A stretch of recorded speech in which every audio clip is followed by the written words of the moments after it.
Hello, bienvenue dans une nouvelle vidéo. Aujourd'hui on se retrouve pour une vidéo qui change un peu parce qu'on n'est pas sur un vlog. J'avais envie de changer pour une fois et en vrai j'ai été inspirée par ma dernière vidéo, mon dernier vlog où je vous parlais un petit peu de mon mood pour l'année et du fait que je ne m'étais pas fixé une liste d'intentions et d'objectifs énormes mais plutôt une intention générale qui allait un peu driver tout et ça avait l'air de vous avoir intéressé, enfin en tout cas il y a quelques personnes qui sont revenues vers moi à ce sujet, que ce soit en commentaire ou en MP derrière et tout, et donc en fait je me suis dit pourquoi pas en parler vraiment dans une vidéo complète, ça peut être sympa, et même moi, voilà, ça me motive un petit peu dans ma démarche. Du coup on va parler de mon envie de remise en forme pour atteindre la vitalité. C'est tellement cucu dit comme ça. Je vais un peu remettre les explications pour vous rappeler et aussi pour, si vous n'avez pas vu en soi mon dernier vlog, parce que tout le monde ne regarde pas toutes mes vidéos évidemment. Et d'ailleurs si c'est la première vidéo que vous voyez de moi, bienvenue sur ma chaîne, n'hésitez pas à vous abonner, à laisser des petits commentaires, des petits likes, ça fait plaisir. Et voilà, ici on parle... c'est voilà, beaucoup authenticité et simplicité et un peu en mode safe place quoi. C'est très à la mode comme terme mais écoutez c'est un petit peu ça. Je me rends compte que mes lunettes sont dégueu. Voilà, en fait je vois même que j'ai le reflet de la fenêtre dans mes lunettes donc idéalement je devrais pas mettre. Mais moi ça me fait bizarre d'être sans lunettes. Écoutez on va essayer une fois. Dites-moi ce que vous en pensez, si ça me fait bizarre aussi de me voir sans mes lunettes. Et d'ailleurs tant qu'on y est... Oh je dévie déjà. Pourtant c'est pas un vlog Marine. Mini parenthèse, regardez j'ai laissé mes cheveux au naturel. C'est leur boucle naturelle, j'ai vraiment juste lissé ici parce que sinon j'ai des petites boucles de mouton là. Je sais pas dire si j'aime bien ou pas. Genre en été, en mode vacances, plage et tout, je suis très à l'aise avec mes cheveux naturels. Mais j'avoue que le reste de l'année, parce que voilà, c'est pas des boucles hyper régulières. Et encore, franchement aujourd'hui ça va, c'est pour ça que je les ai laissés. Dites-moi ce que vous en pensez de mes cheveux naturels. Voilà. Et aussi d'ailleurs, je vous en parlais dans mon dernier vlog que je m'étais trompée de date et tout, mais j'ai été faire mon mini balayage, éclaircissement. D'ailleurs on voit surtout les deux petites mèches de devant, mais il y en a aussi quelques-unes voilà, dans mes cheveux en général. Et je suis contente, ça rajoute un petit peu de soleil dans mes cheveux pendant cette période hivernale. Enfin bref, on n'est pas là pour parler ça. On est là du coup pour parler de mon intention de 2025 qui était du coup de faire un peu une remise en forme générale, mais pas du tout en mode je vais suivre un programme, je vais me mettre des règles. J'ai juste envie de mettre en place certaines choses, de faire quelques changements, de réaméliorer certaines petites choses dans mes habitudes pour, voilà, pour retrouver une certaine forme, parce que du coup, comme je l'expliquais, désolée du coup si vous avez vu l'autre vidéo mais on va juste aller vite là-dessus. Évidemment qu'il y a plein de choses que j'ai envie d'atteindre dans ma vie et je suis sur pas mal de projets à la fois, j'ai envie de faire plein de trucs mais je suis vite limitée aussi par mon niveau d'énergie parce que c'est vrai que je suis assez vite fatiguée, je suis quelqu'un qui a besoin de beaucoup d'heures de sommeil mais qui du coup je les ai pas toujours, hein, avec une petite de 2 ans qui dort de manière générale bien mais pas toujours, ça dépend. Et puis enfin un peu comme tout le monde aussi en hiver, j'en ai conscience aussi, on est en janvier, c'est la période où on est tous au bout de notre vie crevés, en plus là on manque de lumière ici, c'est un enfer, là il fait de nouveau gris. Voilà, j'ai envie, que ce soit pour l'hiver mais pour le reste de l'année, de retrouver une certaine forme, une certaine énergie au quotidien pour aussi me permettre de vivre ma vie à 100% et du coup de mettre en place tout ce que j'ai envie de mettre en place au niveau de mes objectifs. C'est vrai que je pense beaucoup professionnel dans ma tête mais dans ma vie comme ça d'indépendante, au final moi tout est lié parce que mon pro est très fort lié aussi à mon perso, notamment d'ailleurs avec les réseaux sociaux etc, même si c'est pas tout ce que je fais mais voilà, bref, je ressens le besoin voilà, d'avoir plus d'énergie pour pouvoir faire plus parce que j'ai envie de faire plus et que je suis limitée quoi. Du coup pour ça j'ai envie évidemment de mettre des choses en place au niveau de mes habitudes qui sont du coup habitudes alimentaires, habitudes sportives, bien-être en général, voilà, santé mentale, développement personnel, tout ça. Et puis alors je me suis dit que j'allais essayer de mettre quelques petites choses en place comme des règles mais voilà, hein, on reste doux là-dessus dans mon quotidien en plus qui aiderait à tout ça quoi. Au final c'est vraiment l'idée de prendre soin de moi en conscience. Je pense souvent d'ailleurs à 2020, ce confinement là, le premier confinement où on a tous fait un milliard de trucs et c'est vrai que moi j'ai beaucoup fait de sport, j'ai beaucoup été marcher, j'ai couru, j'ai pris du temps pour moi parce qu'en fait j'ai été beaucoup seule parce que je vivais déjà avec Olivier mais lui en fait vu qu'il travaille dans les jardins il n'a pas été confiné donc et en fait comme c'était le printemps c'était des grandes journées et en fait il travaillait à fond et j'étais vraiment très seule parce que d'habitude il travaillait déjà beaucoup comme ça mais j'avais beaucoup de vie sociale mais là ma vie sociale était réduite à néant comme tout le monde. Bref, du coup pendant cette période j'ai pris énormément soin de moi et je faisais gaffe à mon alimentation, enfin je me rappelle j'étais vraiment focus là-dessus comme vraiment beaucoup de gens et je me rappelle être ressortie du premier confinement avec une énergie de dingue. Après encore une fois c'était le printemps et tout en plus donc il y avait tout ça mais bref j'ai envie de retrouver un peu ça. J'ai pris des petites notes pour être un peu structurée dans ces vidéos parce que sinon vous me connaissez, je risque de partir dans tous les sens. La première partie, l'alimentation. Donc ma première intention c'est de manger moins de sucre. Voilà, il fallait pas s'attendre à des trucs de fou mais voilà j'ai vraiment conscience de à quel point le sucre ben c'est pas dingue pour l'organisme, on le sait. Oui voilà, le livre Glucose Revolution de Jessie Inchauspé, c'est pas celui-ci, ça c'est le deuxième qu'elle a sorti avec la méthode, il est un peu plus pratique et il y a des recettes et tout dedans, mais j'avais lu son livre qui est celui-ci. Sauf qu'entre temps je l'ai prêté à mon papa, il me l'a toujours pas rendu. Bref, mais du coup c'est une française je pense qui vit aux États-Unis si je me trompe pas, on s'en fiche. Mais en gros elle a fait du coup ce livre Glucose Revolution où elle vulgarise beaucoup de recherches scientifiques et de recherches qu'elle a fait elle-même en mettant les appareils là, pour les personnes qui ont le diabète, oui, j'ai l'impression que je vais dire des bêtises mais non c'est bien ça. Bref, et qui mesure en gros la glycémie, le taux de sucre dans le sang tout au long de la journée. Et donc elle a fait beaucoup de recherche, d'expérience, etc. pour en arriver à des conclusions et elle explique tout ça. Franchement c'est très très intéressant et donc elle explique à quel point le fait d'éviter d'avoir des gros pics de glycémie dans son sang tout au long de la journée, ça peut vraiment résoudre plein de problèmes de santé et notamment ben, la fatigue, les fringales, des problèmes hormonaux, des problèmes de poids évidemment, mais plein d'autres choses parce qu'en fait ben, ces pics de sucre ça crée de l'inflammation dans le corps et l'inflammation ça crée énormément de problèmes. Et donc voilà, il y a beaucoup de gens qui ont vu beaucoup de choses améliorer dans leur santé en faisant gaffe à tout ça. Et donc bah, évidemment une chose principale pour éviter d'avoir des gros pics de glycémie, c'est d'éviter de manger du sucre.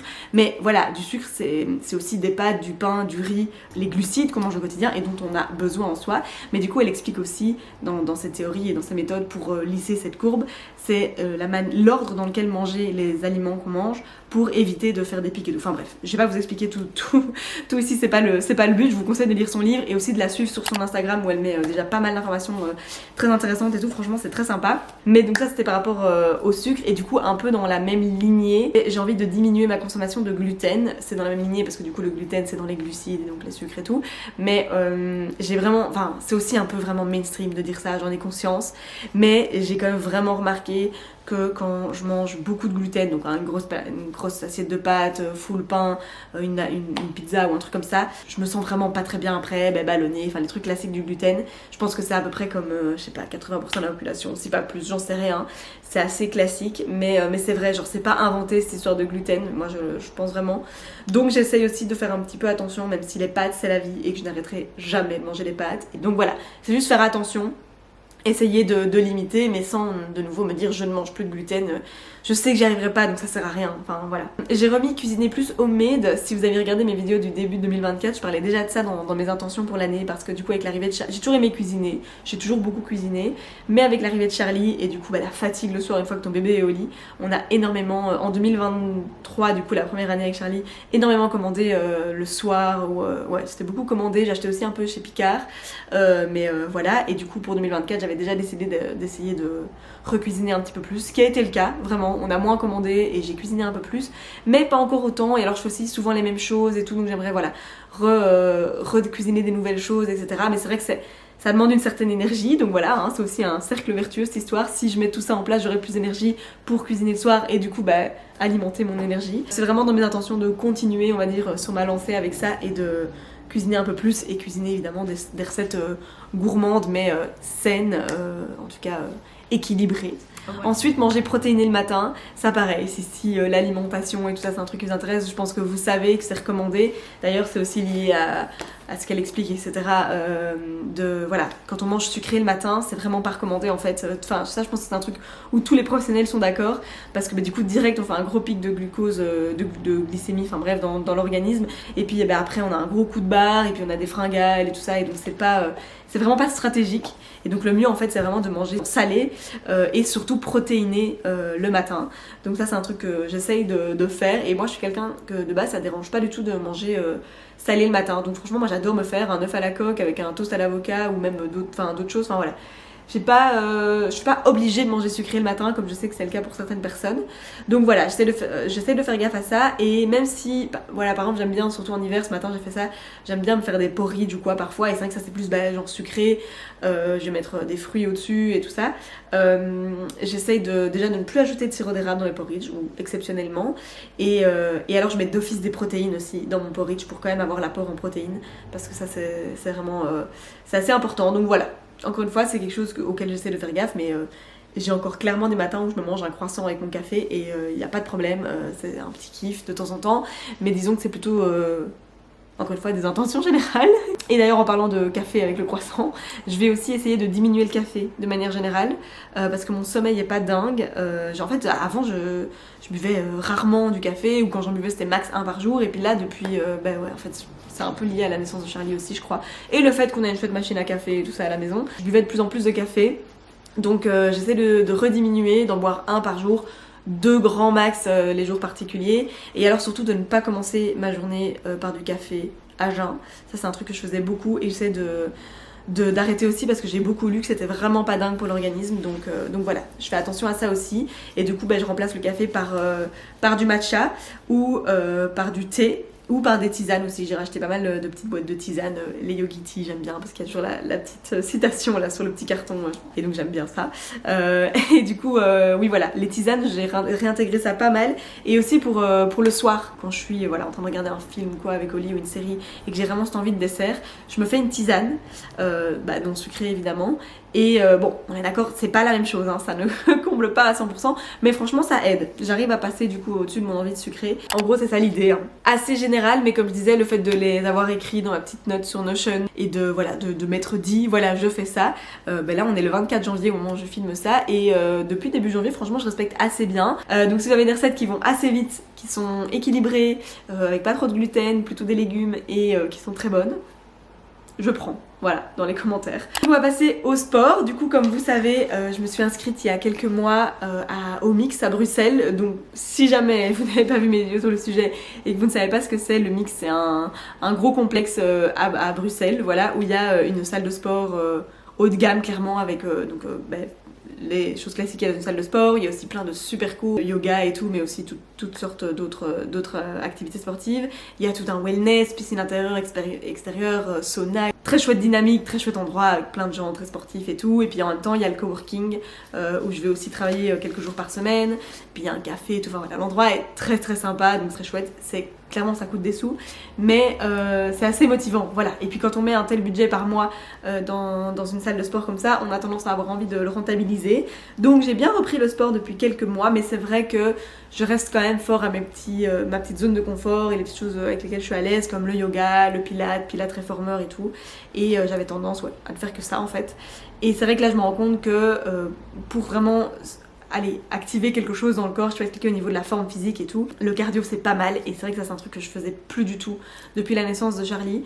J'avais arrêté de courir et tout ça et bon j'ai recouru un petit peu cet été, hein, si vous avez suivi vous avez vu, mais ça n'a pas duré très longtemps et donc j'aimerais recommencer à faire plus de cardio. Donc ça c'est le truc que je vais mettre en place. Évidemment continuer yoga et pilates et tout, ça me fait vraiment beaucoup de bien et je sens que je m'améliore beaucoup au niveau stretching et tout et c'est vraiment un truc que j'adore, donc je voudrais continuer. En fait, dans mon idéal, j'aimerais faire 2 séances yoga, pilates, un peu plus, plus doux par semaine et 2 séances cardio par semaine toujours. Donc 4 séances en tout. Ça c'est mon idéal et je pense qu'il y a moyen parce que du coup voilà, avec cette salle, je vais travailler une journée là-bas, puis je fais une pause d'1 heure, je vais faire un cours et c'est top. Je peux aussi évidemment courir sur les tapis et tout, j'ai pas encore passé le cap. Par contre j'ai commencé à faire des cours de... oui, le vélo d'intérieur là, c'est un terme mais j'oublie tout le temps le terme, mais bref, vous avez compris. Et c'était vraiment très sympa. Donc oui, me remettre au cardio. Et puis quand il recommencera à faire beau, je pense que j'aimerais bien recommencer à courir. Parce que d'ailleurs aussi, bon je vais l'annoncer ici, comme ça va me mettre un petit coup de pression en plus. Mais ça fait des années qu'avec une amie on se dit qu'on aimerait bien faire les 20 km de Bruxelles et qu'on ne les fait jamais. Et là c'est vrai qu'elle m'a relancée. Et je me dis pourquoi pas. C'est fin mai du coup, les 20 km de Bruxelles. J'ai jamais couru ça, hein. Franchement ma plus longue distance, et c'était genre en 2020 ou 2021, j'ai couru 8 km toute seule. Mais je pense qu'avec de l'entraînement et de la motivation et tout, je pourrais clairement y arriver à aller faire les 20 km. Donc voilà, écoutez, je pose ça là, j'espère, je me mets comme petit objectif de... enfin c'est pas un petit, comme bel petit objectif, comme gros objectif de faire les 20 km de Bruxelles cette année. Et donc ça doit me motiver quand même à bosser mon cardio et ma forme physique en général. Donc ouais, voilà. Et du coup, troisième partie, le développement personnel / bien-être en général. Donc ça pareil, si vous me suivez, vous savez que c'est un truc que j'aime assez bien et que oui, je prends assez bien soin de moi, je pense, à ce niveau-là. Déjà, je fais pas mal de journaling, donc j'écris dans un petit cahier, je raconte ma life, je raconte les trucs dont je suis contente, pas contente, enfin voilà. Et je trouve que ça aide pas mal, surtout dans les moments un peu plus compliqués, où il y a quelque chose qui est, voilà, où on est triste, où on est fâché, ou je sais pas. Le fait d'écrire les choses, moi, ça me permet toujours de prendre un recul énorme. Je sais qu'aussi, ça peut paraître très mainstream, très... genre, je fais du journaling les réseaux sociaux. Mais vraiment, genre si vous l'avez jamais fait, testez. Peut-être que c'est pas votre truc en vrai. En vrai, je sais qu'il y a des gens qui font ça aussi, genre vocal, qui se parlent dans des notes vocales ou des trucs comme ça, ou qui... Enfin voilà, je pense qu'il faut juste trouver un moyen, mais de réussir à prendre du temps pour penser et déposer les choses qui nous travaillent dans le mental. Et ça peut aider pas mal. Enfin voilà, moi c'est mon cas. Donc clairement, continuer à faire du journaling et tout ça. Un truc que j'aimerais développer, c'est des exercices de respiration pour gérer le stress dans le corps, etc. Et aussi parce que moi j'ai pas une respiration exceptionnelle. Déjà je suis asthmatique de base et je respire beaucoup par la bouche.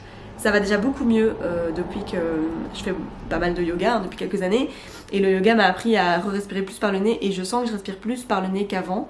Mais par exemple là, je respire par la bouche pendant que je vous parle et tout comme ça. Quand je parle vite, j'utilise pas mon nez. Peut-être que c'est un truc que vous voyez dans les vidéos. Ça m'intéresserait de savoir si les gens remarquent ça. Mais donc voilà, je respire beaucoup par la bouche. J'aimerais encore améliorer ma respiration et ça aide aussi d'ailleurs au niveau des abdos, de la posture, parce que je me tiens vraiment pas droite. Ça c'est un truc que j'ai envie d'améliorer. Je me tiens tellement pas droite. Mais du coup, je pense que tout est lié, la respiration, le gainage, la posture, tout ça. Et voilà, on apprend tout ça en yoga. Et donc je commence à avoir les bons gestes et à avoir conscience de comment bien faire les choses. Mais pour les appliquer vraiment encore plus au quotidien, il faut faire des exercices quotidiennement. Et je sais qu'il y a des applications... Non, je retrouve plus le nom, je vous mettrai là si je retrouve, mais il y a une inspiration aussi pour faire une application, pour faire des exercices de respiration, et ça permet aussi de gérer le stress. C'est un peu comme un moment de méditation, c'est pas mal. Et donc ça c'est un truc que j'aimerais mettre en place, que pareil j'ai pas encore fait, mais je vais le faire. Parce que la méditation, idéalement, je trouve ça génial, mais j'avoue que c'est un truc que j'y arrive pas. Peut-être un jour, mais je me le mets pas cette année ça. Et du coup, dans bien-être et développement personnel, j'avais aussi noté de travailler sur ma confiance en moi. Parce que c'est vrai que je sais pas si ça transparaît, parce que je sais que même les gens qui me connaissent, il faut vraiment me connaître très bien pour savoir que j'ai pas une énorme confiance en moi. Après, je pense que c'est le cas de beaucoup de gens en vrai. Et je pense que c'est un peu difficile d'avoir 100% confiance en soi. Mais j'aimerais travailler sur ça et sur au final ma manière de sortir ma zone de confort et faire semblant d'avoir confiance en moi, et pas dans le sens négatif et prétentieux ou quoi que ce soit, mais juste en fait oser aller plus vers les autres. Et ça c'est notamment beaucoup moi dans mon activité professionnelle, j'ai beaucoup tendance à rester dans mon coin et tout ça, je pense que j'en ai déjà parlé, mais c'est un truc sur lequel j'essaie beaucoup de travailler depuis quelques mois et encore plus du coup cette année. Mais donc voilà, d'avoir confiance en ce que je fais, en ce que je vaux, en ce que j'apporte, et oser aller vers les gens, entamer des discussions, démarcher, mais aussi entamer des collaborations et des trucs. Et donc ouais, avoir confiance en moi, voilà. Ça, j'aimerais y travailler aussi. Je pense que ça rentre dans cette histoire de remise en forme, parce qu'on pourrait se dire que je suis en train de dévier, mais j'ai vraiment ce sentiment, je sais pas si vous voyez, mais que tout est vraiment lié, et que quand t'es en forme, que t'as de l'énergie, que tu prends soin de toi, que tu manges bien, etc., tu te sens aussi mieux, et du coup, tu as plus confiance en toi et t'oses plus aller vers les autres. Voilà. Je pense que vous voyez ce que je veux dire. Ça me paraît cohérent. Donc voilà.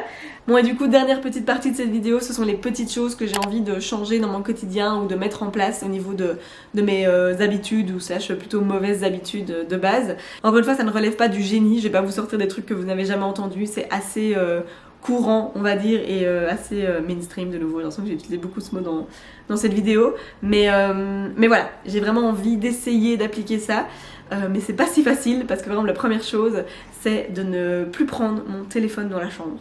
Donc ça je l'ai pas encore commencé, donc je vais essayer de le faire, je vous tiendrai au courant. Mais oui, de plus prendre mon téléphone dans la chambre, donc arrêter de scroller pendant 1 heure le soir et le matin au réveil. Je pense que je laisserai mon téléphone dans la salle de bain ou un truc comme ça, ou même dans la cuisine en bas, ça c'est vraiment du niveau encore plus haut. Mais dans tous les cas, ne pas le prendre dans la chambre, j'ai vraiment envie de tester ça. Un autre truc que j'avais déjà dit, je pense que j'avais dû déjà en parler sur YouTube aussi, et qu'on n'a pas fait, c'est le fait de manger plus à table. Parce que du coup, Ellie et moi, le soir, depuis toujours, on mange dans le canapé en regardant une vidéo, une série, un film. Franchement, si on est rien qu'à deux, on se met pas à table. Allez, ça fait combien de temps qu'on vit ensemble maintenant? Ça fait 6 ans et demi. Si on a mangé 10 fois à deux à table, c'est beaucoup le soir, j'exagère pas. Donc voilà, et c'est vrai que à chaque fois je me dis je vais faire ça, on va manger à table, et à chaque fois le soir c'est flemme, on se réassied dans le canapé et tout. Donc je suis pas certaine d'y arriver, parce que je me suis déjà plusieurs fois fixé cette intention, cet objectif, et j'ai pas réussi. Et à un moment il faut aussi rester... Enfin voilà, on fait ce qu'on peut, mais j'aimerais bien de temps en temps, ou ne fût-ce que de le faire 1 fois par semaine, parce que pour manger en conscience en fait, c'est surtout pour ça. Bon, j'ai noté aussi aller au lit pour 22 h, mais bon, ça en vrai on fait déjà assez bien. On va vraiment au lit pour 23 h ou grand plus tard, parce que on a tous les deux besoin, Oli et moi, de beaucoup d'heures de sommeil, et avec les heures auxquelles Charlie nous réveille, ou même qu'on doit se réveiller en soi la semaine, c'est important. Donc même avant Charlie, on allait déjà dormir assez tôt. Et donc voilà, on pourrait dormir encore un peu plus tôt pour avoir un petit peu plus d'heures, mais voilà. Ça je l'ai noté, mais c'est pas spécialement la priorité parce que c'est pas le pire, et je pense que au final, même quand on va dormir à 23 h, on a facilement 6-7 heures de sommeil, et bon, c'est pas énorme, et c'est surtout le truc qu'on se rattrape, parce qu'il y a beaucoup de gens qui n'ont que ces heures-là le week-end, mais en fait qui se rendent pas compte, mais ils se rattrapent qui ont ces heures-là la semaine, mais qui se rattrapent le week-end en faisant des nuits de 8, 9, 10 heures avec une petite grasse mat le samedi et le dimanche. Enfin, je pense beaucoup à mes amis qui n'ont pas d'enfants, mais le truc c'est que nous on peut pas rattraper le week-end, donc le week-end Charlie se lève tout aussitôt, c'est pas parfois plus tôt que la semaine, donc oui, nous, il n'y a pas de différence entre la semaine et le week-end pour ça.